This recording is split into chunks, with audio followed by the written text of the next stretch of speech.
Okay, so what a showcase we had. Probably one of my favourite ones, not just because Xbox decided to have women on stage.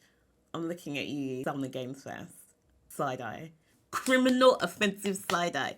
Bombastic side eye. Criminal offensive side eye. But we'll get to that anyway. For the first time, I got invited to go and see the Xbox Showcase by Lucozade and Xbox, and obviously that was a really sick opportunity. And it was nice to kind of be somewhere where everyone else is like excited. Although I'm not gonna lie, I was definitely the one that was hyping up the crowd because every time anything came on, it didn't matter what it was, I was just screaming and yelping. For Phantom Liberty.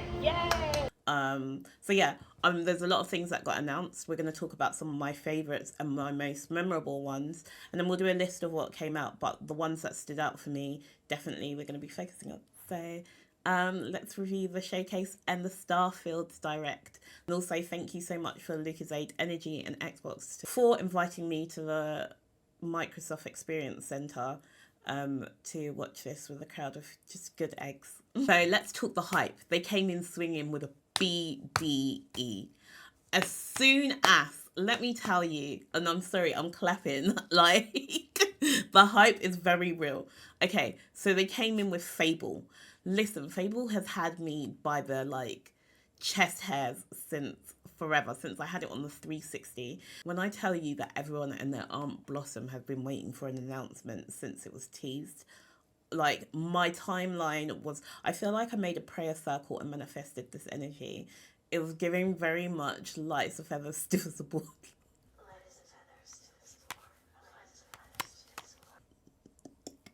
I need to use these powers for evil. So within the first few seconds, it instantly drew you in the dulcet and sarcastic tones of Richard Ayoade. It felt a little bit like it was him playing him, but you know what? I'm here for it.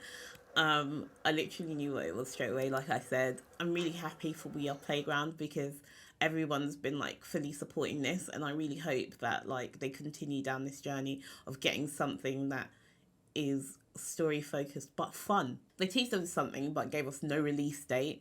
They are playing with us. Now's a good time to see Fables for You. It's a very like ye old British, love the northern vibe of previous RPG with tongue-in-cheek jokes and lots of adventuring, romance, and billion of chickens. The new Fable looks distinctly different, even though it's still got like the familiarity. So I really hope the dissenting voices can silence their mouth, shut it a little bit before we get closer. But do you know what? All for me, because I'm ready. I feel like it does look a little bit Hollywood up, but I'm trying to remain positive. So high hopes and dreams for that one. So that was Fable. Next up, South of Midnight. So with South of Midnight, I feel like they kicked out Sicky Fang House, you fang banger, Stackhouse fang banger, Sicky Fang banger, Stackhouse. True Southern. There's not much out, but when I tell you I was sat. I'm ready. Whatever they're going to do, throw on me, yes.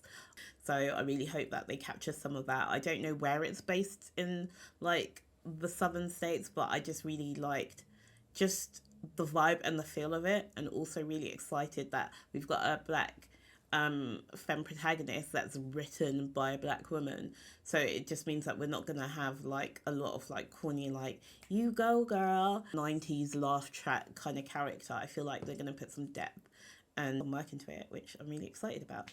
Which, talking about that leads us to our next melanated bit of goodness, which is Clockwork Revolution. Whatever they're down for, I'm ready. Like, a lot of people are saying that it's giving Bioshock vibes. Of course they're going to get that because everyone thinks of steampunk and they think of Bioshock. But I'm really excited to see how this story is told and in what way. So high hopes for Clockwork Revolution. Plus the trailer looks sick. It just looked like a big meaty game. Big meaty game. Also, I'm just going to add in about another game that I saw because I don't know what's going on. It doesn't really seem like it's my type of game. However, I always like to give something a chance.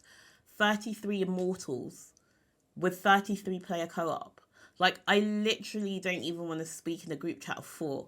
I don't know how that's going to go. That seems so messy. That seems like it's going to be really chaotic. Among Us was chaotic with just 10 players. So I don't know what's going to happen, but it seems like something bigger than what I've seen before. Pause. So yeah, that was an interesting one. Just wanted to note that. Another one that I was like, so everyone loves Forza, and everyone's like, okay, Forza's like this, and they get really hyped about it. I'm traumatized by the fact that my stepdad used to have it on like from Sunday. I don't know what happened. There used to be only 5 channels, and channel 4 was obsessed with racing. It would be on from like 9 a.m. to like 8 p.m. And I just remember like it was dull, the skies outside would be grey. Forza looks beautiful, I would say that, but I just wasn't hyped about it. But it also might be because I don't know how to drive in a straight line. But back to my hype. So Hellblade 2 Senua's Saga. I loved the first one, like Senua's Sacrifice. It took me a while to play it because you have to be ready to play it. Like you have to have like mentally be prepared and all of that. But I would say that a lot of people have been waiting for it. They put a lot of work and research onto it. They like went to universities, they talked to psychologists, they did a lot of work with the audio. So I believe in whatever Senua's Saga is going to be a continuation of something great. They didn't put much gameplay in this trailer, but I did see some of it before, but I kind of trust. I saw what it was like, the mechanics from the last one, and it was a little bit of spicy fights. They were a little bit hard, so I think that they're going to keep to that and probably just be improving on that because it's been a few years. Whatever they throw at me, I'm ready. Like a Dragon. Someone has to give me some tips on how to prepare for this, because the Like a Dragon, which I feel like from Yakuza, I haven't really played many of the games, and I don't know how to prepare for this. But the trailer was so fun because it had very Austin Powers like tongue in cheek jokes. It was just very cute and really funny. Didn't really tell us much about like the gameplay or the story. The only thing that we do know is that everyone seemed to have like maybe American accents, so I think it's going to be based in America. I would love to see like more. Also, if you have any tips on how like I can start with playing the Yakuza games to prepare for this, I'd like to, because it seems like my kind of going on.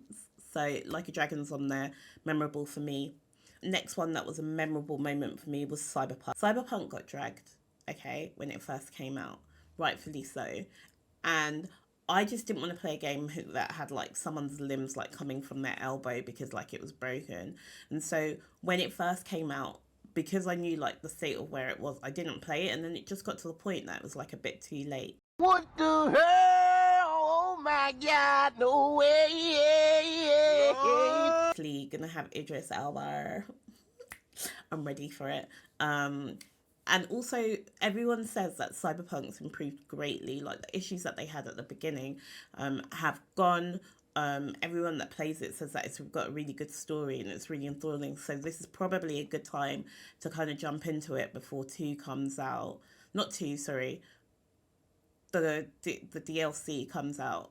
Okay, so Phantom Liberty will be launching in September, which means that we don't have to wait for it too long, and there's so many other games that are coming out at the moment.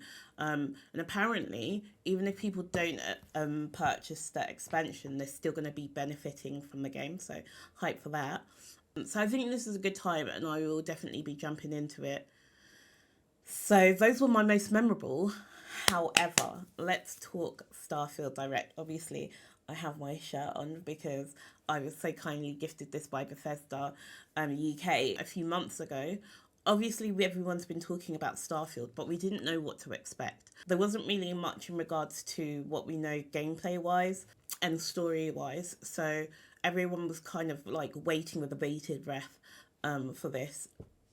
They did not fail. They didn't let me down. I want to talk about my most memorable moments with Starfield. So one, I'm going to tell you, I've loved Fallout. Pretty much every Fallout I've played, and I missed it. I know 76 came out, but that's obviously like more of like an open world, like MMO RPG.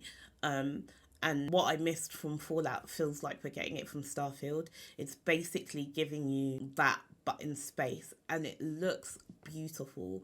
Like, it looks enthralling and sick, and the things that look beautiful are playable. you can go to those areas. When we were looking at the direct, the moon was in the background, stunning. You can go on the moon. Yes. So here's some of the things that I took away from that. You can build like your ships and you can make them look however you want. I'm definitely going to go for phallic shaped, 100%. You've got different play styles that you can go for. Piracy, crime is a vibe. You can go for salvaging. There's a lot that you can do, and it seems like the path that you take is all dependent on like how you want to play the game. So I really like the flexibility with it. One of the ways that they describe the game is that it's a playground for you to do whatever you want in. That's what you want. I definitely feel like I can be a bit aimless when I'm playing, but that's part of what I enjoy. Things not being so linear, but they're also being like the main quest, and you can get distracted by the sides. It's exactly everything that I've liked about Fallout. You've got like sick characters, you've got like people in the crew. Barrett seems like my kind of vibes. The dead dad jokes is exactly, no, not dead dad jokes, I think the jokes, oh my god, I loved that within this. They had like the obsessed fam from Oblivion in there, like it was like a little nod to that. I feel like I'm a Bethesda babe, so most of the games from Bethesda I usually end up loving, and I like that there's little like nods to things that have happened before and connected. So it just really felt like we were all it was like an inside joke, and it was really familiar, and I'm so hyped for it. Like I'm just ready. I love Starfield so much. I love like the work that the team does, especially like the UK side. So it's just really exciting.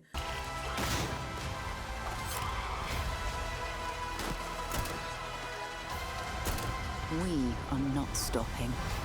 Whatever lies at the end of this road will change humanity forever.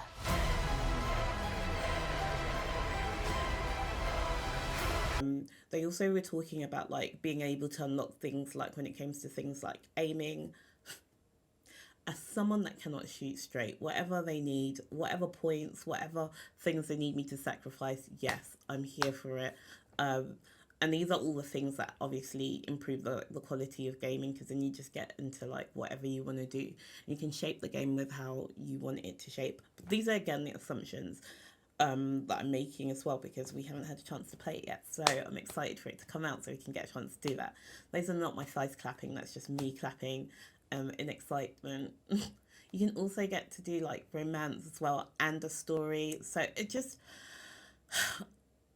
I loved everything, but I definitely feel like Starfield Direct got my juices going, tickled my pickle, had everything that I wanted and was expecting, and a bit more. They also have like a sick collector's edition, so they have like this watch that I don't even know how I need to get it, but I will get it. So you've got a Starfield controller, Starfield headphones that they've worked with, Xbox as well. Like it just... everything looks proper sick. I'm in it. I'm involved. So I would probably say that was like my most exciting showcase that I've watched so far. There's loads of others coming out. If there's any that you would recommend for me to like have a look at to see any highlights for, let me know.